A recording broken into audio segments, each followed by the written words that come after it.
There are many factors that are going to influence monetization in the upcoming years. Mobile space has been historically based on two main vectors of monetization. One has been advertisement, and the other one has been in-app purchases. I think we're seeing a rise in subscriptions, battle passes.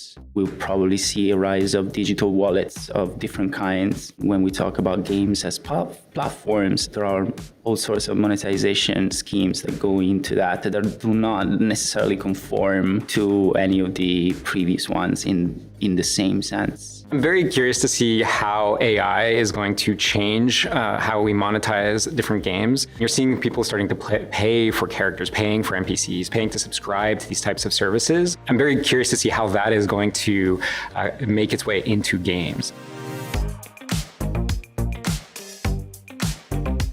Some of the things that aren't really being discussed a lot in terms of monetization, and then specifically in VR, is the use of advertisement in virtual reality. Free-to-play VR games could use advertising in a way that's very subtle and not really interfering with any of the gameplay, which I think could be a very interesting way of applying advertising for these kinds of games. What will happen once we will be able to pay for our digital goods in many different ways? What does it mean for developers? Are we going to be able to create our own stores, divert users to our own payment systems? Those are very interesting questions for us. There is some discussion around it, but I feel like there's this big thing coming and no one is really prepared for it yet.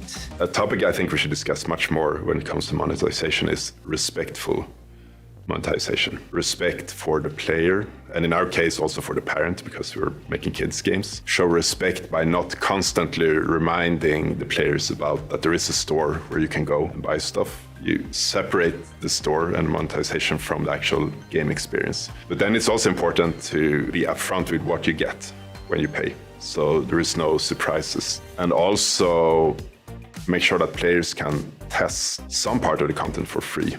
So what we do is we pick pieces of our content packs and distribute them for free, so players get the feel for what they would be getting if they pay for it.